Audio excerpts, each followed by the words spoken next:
At dyan pati. Kaya talaga maraming mga mabibili. Hi, brother! Oh.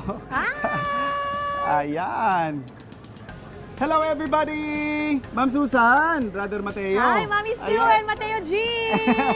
Eh, yun nga, kanina pa nilang sinasabi ang Batangas. Eh, Oo. talaga naman, kung usapang Batangas, Shaira, Oo. hindi magpapahuli dyan. Etong matapang. Sa tapang nito, kaya kang ipaglaban nito. Wow! Kaya na pampagising yung ating kapeng barako. Oo nga, Kanina naku, pa ang natin. bango-bango. Lalo yung mga coffee lover, perfecto. Pero usapang produkto ng Batangas na Chef, wala nga dito sa Butchigo. Ayan. Kakaibang butchi ng Batangas po. Naku, kita nyo naman, kahit anong tapang mo pa, ipalalambutin ang puso mo at yung tiyan mo ng aking butchi Oh, Grabe, tingnan itsura mo. pa lang, Shaira. Diba, Talaga Chef? namang interesting yung mga ating nakikita dito sa Lubok Public Market. Oh, yes. At sige nga, Shaira, tara na, umpisahan na natin ang ating Oo, alika, Chef. UH Palengke Palengke Raid! Raid! Alam mo, Ayan. Chef, kanina may nakita na nga ako nitong butchi nila at na-curious ako, kakaiba nga. Iba Okay. yung itsura nga.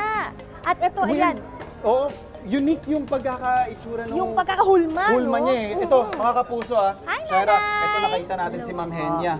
Ma'am. Nanay, Ayan, oh. ano po, kamusta po? Ano po bang kakaiba dito sa butchi ninyo? Ano yung sa iba kamuting baging. Kamoting... Baging. Yung iba Baging. yung So, iba yung kamuting. ganyan po ang baging. Ito yung baging. Okay. Oh, Ito po, Opo. okay. yung iba kamuting kahoy. Kahoy. Ah, Tapos yung iba Kasaba. ang pambalot nila malagkit, ito harina. Okay.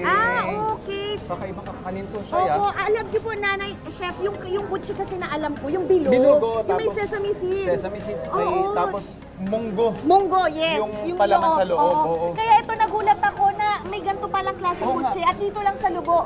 Public market Public po, market dito sa mabibili. Batangas po natin mabibili. So, paano po ba ginagawa yan, Chef? Chef, sige Oo nga, nga. paano ba yan? Nahihenya, tulungan nyo nga, turuan nyo nga kami ni Shaira kasi first time lang din namin ma-encounter ito, Shai, no? Oo, Ako first time ko yes. lang ito makita. Nay, ano po yung una ninyong ginagawa? Yung tiyatalupan, tapos Tiyatalupan. ilalaga, tapos ito na yon. Ito po yun, itas ginaganyan din. So yung Binibilog kamote po nga natin. Okay. So pag Okay. nalaga na po yung kamote, Nay, ano po yung next step natin? Pwedeng gadgad, pwedeng ganito yung Kapaluin po ho. Ay, oh my God! Halata mo lang alam sa Halata! kusina. Halata! Kala ko yung panlaba. Sorry. Okay, okay. Okay, pandigdig. Pandikdek. So didikdikin ni Okay. Nanay Henya. Ayun Ayan. pala yun. pwede naman yung gargar. Pwede rin po. Yung Pwede pong patry, grater. Nanay? Sige nga, Shai. Ay, malambot na kasi nga nalaga, Nalaga na siya. So, hindi Okay. po siya ipapaluin. Ito yung pandikdik sa kanila. Wala pong kasalanan yung kamote, Shaira. sorry. Chef, yung kamay mo, Ay, madikdik po. okay. Baka yung kamay ko mapalo. Ayan, tapos po, kailangan po gano'ng kapino po. Maano pa, saryan, yung Mas durog pa po. Mas durog pa po. Ayan, tulungan na natin si Shaira, ha? Okay, oo. Nanay, magkano nyo po binibenta yung mga ganyan, yung isang piraso po? 10 pesos. 10 Ah, 10 pesos, tapos ha? sa ubos po. Nakakailan kayo na sa isang araw po? Pagka yung araw ng palengke, Ala. 200 pieces. 200 Wow, pieces. 200 pieces. Grabe. Araw-araw yan. Pag araw po ng palengke. Yun, pagka linggo, 100, araw, pagka yung alangang araw, 100 lang. Tapos, Oh. Nay, Ito, lalagay lang po natin yung ating asukal, ano? So, imimix lang po Yan yan. ay para, yung asukal na yung half kilo, para dito sa 2 kilos na Okay, so yun yung ratio ni ma'am. Tapos bubuuin lang po natin yan, ma'am. ganyan. Okay. Wala akong gloves, ikaw na lang, chef. Sige, ako Babalutin. na mahawak ito. Ano pong gagawin? Babalutin na po yan. Babalutin dito na, lang din okay. ginagawa. Malinis naman yan. Okay. So, nalinis na natin yung ating lamesa. Tapos, ito si Nanay Henya. Nanay, Talagang- ba't kulay yung orange po siya? Ano pong nilagay dyan? Food color. Food color. Okay. Pero traditionally, Shaira, kapag nung panahon hindi pa tayo nakakagamit ng food color, yung atswete ang ginagamit. Atswete, Ay, so okay. ganyan. Ayan. Okay. Sige po. So, Tapos, ihuhulma lang to, Nay. Paano pong paano? Hindi, pero ng bote. Okay Bote na po, daw, siguro. bote? Oo, pwede rin Cowboy na lang po, ano, bote yung pwede nating ipang flat. okay. Pero ang idea po is babalutin po ito, okay. So ipa-flatten ko lang 'yan. Tapos hanggang makuha natin yung Ganito. Ayan, ganito. okay. Ayun. So kailangan lang pong balutin, i-coat, tapos ipa-flatten natin ng Okay. ganito. Bali, ito na yung pinakapalaman niya. Palaman. Yung sa atin, parang yung munggo, Munggo. yung parang may natamisa. O sinasabi rin ni Nanay Henya, sa ibang lugar nga daw, kamoteng kahoy naman Kamuting daw yung kahoy. pinapalaman. Okay, tapos ipiprito na po. Okay. So ipiprito lang natin. Ayan, ininghan. Ito, Dahan ha. kaya ko na to. Alright. Baka mapasok. Ayan. Aba. Wala ba tumatakbo na? So, hindi naman pala siya tumatalsik. Yan. Basta maganda yung init ng ating mantika, Oo. safe na yan. Oo. Tapos gano'ng katagal po yan, nanay? Ano yun, pag lumutang na yung ano. Yung Lulutang. Okay. Basta typical na kakanin talaga. Pag Oo. pinapakuluan or piniprito, Pag talaga lumutang na, siya. luto na siya. Oh, Okay. Ito si Shaira, may mga Syempre, finished dahil product na dyan. meron na tayo Manlalamang na dito. yung bata. Madami tayong finished product dito. Syempre, di natin palalampasin ang pagtikim nitong Of kanilang course. kakaibang butchi. Pero Shaira, balita ko, ang kanilang butche dito sa Lubao, Batangas ay perfect daw pang partner ito sa isa pang kakanin or sa isa pang pagkain pala. Which Which is is? yung kanilang pansit luglog. Luglog. Nay, pwede Meron po po bang... bang pansin? Uy, masarap na siya pa. Naharap. Ay, grabe, oo nga. Matamis-tamis siya sa loob. Mm-mm. Pero parang less guilt kasi di ba ano naman siya? Kamote Kamote naman. kahoy. Oo, kamote. Ay, Masarap pa rin. I mean, actually kahit kamote yung loob niya, parang pag kumakain ka parang butchit pa rin butche natin. pa rin talaga eh. Oo eh. Pero, Ang ito po. dali lang pala niya gawin. Ito, Shaira, oh. Ayan pala yung pansit luglog. Mm. May sabaw? May sabaw. Kakaiba rin guys. May sabaw yung pansit luglog. Tapos yung pansit nila, Miki, tapos may bihon. Tapos may ano pong kanyan dito? Ano pong nilalagay? Nainag. Hipon. Hibi daw ang kanilang pampalasa. Naipa-order pa nga po ako nito. Guys, masarap. Sabi ni nanay, perfect daw yan. Kapartner talaga yan. Partner po talaga sila ng Sarap nga. butchi. Oo. Naku guys, alam mo ang perfect talaga itong food trip natin dito sa Lubao Public Market. Pero hindi lang yan dahil mamaya naghahanap pa rin tayo mga kakaiba nilang pagkain dito, di ba, Chef? Dapat. Marami, syempre. Oo. At syempre, yung ating papremyo, mamimigay tayo ng papremyo sa ating mga kapuso natin dito. Taray! Oh, di Ito ba? yung masarap na food trip. Meron pa tayong pa-premyo. Oh yes, Aba, ang sarap nito, Chef. Solid to mga Oo. kapuso ha. Okay. O ayan mga kapuso ha. Meron na tayong food trip dito. Pero syempre hindi pa tapos dyan yung ating adventure. Mainit! Mainit talaga, pero O, sige. masarap. Habang pinalalamig ni Shaira yan, mga kapuso. Shaira, mamaya, tuloy-tuloy nga yung ating adventure dito lang sa inyong pambansang morning show kung saan laging una ka. Unang hirit! Kain po tayo mga kapuso! Ang sarap po, pero mainit, pero masarap. Sa sobrang sarap, ayaw niyang tigilan.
pinalibutan ng ilang miyembro ng Syrian Civil Defense Organization